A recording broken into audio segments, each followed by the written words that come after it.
Hey everyone, welcome back to the channel. Today we are looking at spatial databases, a specialized class of databases designed to store and query geographic or location-based data. From GPS tracking to mapping applications, spatial databases power many features we rely on daily. So let's dive in. As always, we try to answer the what question. So what is a spatial database? A spatial database is optimized for geometric and geographic queries. So let's just try to take a look about it. It will be something like that.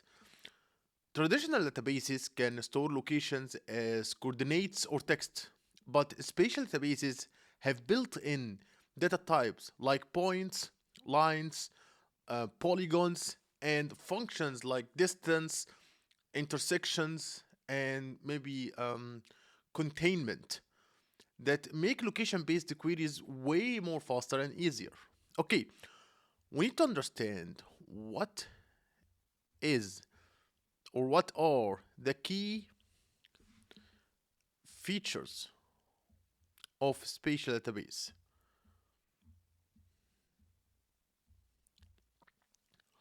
Number one, we have spatial data type, like points like latitude, longitude, coordinates, and we have like line strings like road paths and polygons, which is borders areas.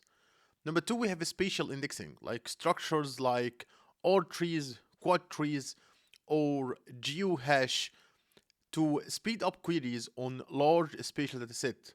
Number three, we have spatial functions like queries for distance, area, intersect, overlap, and more to support complex analysis. Number four, we have coordinate reference systems, which basically handling data in different projection and coordinate systems to ensure accurate geometry computations. These features let you run queries like find all restaurants within 5 kilometers of my current location or which roads intersect this area.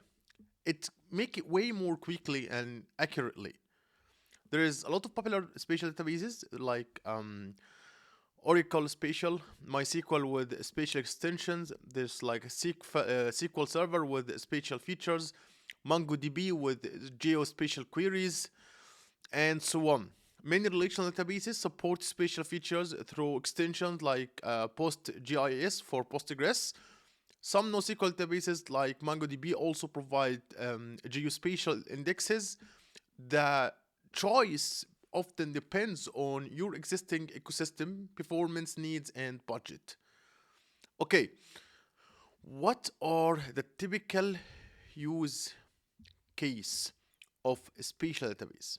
Number one, mapping and GIS, like powering online maps, route planning, and location-based services. Number two, asset tracking, like monitoring the real-time location of vehicles, drones, or delivery packages.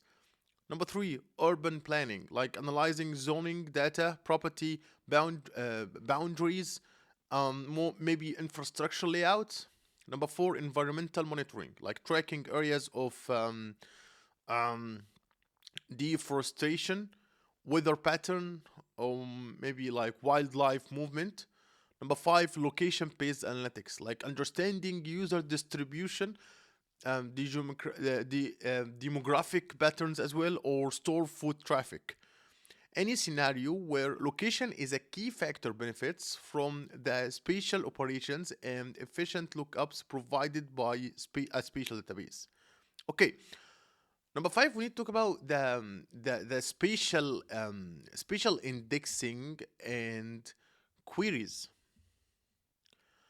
So spatial indexing is crucial for performance. Structures like or trees store bounding rectangulars or bounding boxes around geometries, reducing the search space for queries. For instance, if you're finding points of interests within a certain polygon, the index lets the database ignore lots of data outside that region.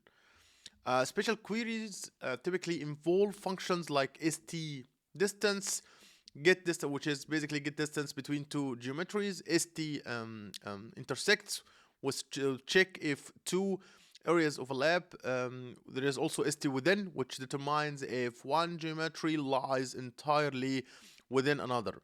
These specialized operations are the backbone of like a location-based analysis.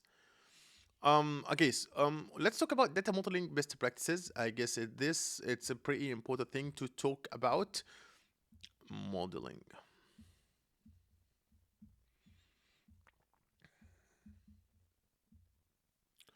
Okay. So number one, choose the right geometry type. Like use point for single location. Line string for road or path. Polygons for areas. Number two, normalize and denormalize. Like large spatial data sets can benefit from denormalization if it reduces the need for expensive joints. Number three, appropriate projection. Like latitude and longitude is standard for global data, but local projects might need a projected coordinate system like UTM for more accurate distance calculations. Number four, index wisely. Like not every geometric column needs an index. Choose carefully based on query patterns. Number five, split out non-spatial data. Keep geometric columns separate from large textual or binary data if you can. It simplifies indexing and querying. Proper data modeling and indexing can drastically improve query performance and accuracy in spatial databases. Um, I guess, do we need to talk about anything else? I guess no. Like in the context of system design interviews, you will probably use spatial databases in any location, like in any application that based on locations, like Uber, Google Maps, something like Yelp, things like that. So let's wrap everything up here. So this is the introduction to. This was an introduction to spatial databases from arbitrary indexing to distance calculations. These specialized systems make location-based queries straightforward and efficient, perfect for GIS apps, asset tracking, and more. If your project deals with geographic data, or maybe a spatially aware database, can like a spatial aware database can be a game changer for you. Also, if in your system design interviews, I guess spatial databases is pretty important topic because it's come up in the last like 3 or 4 months. There is a lot of companies requires engineers to in the interview process to design a location-based application like Uber or Yelp or something like that. So yeah, I hope this video was helpful for you guys.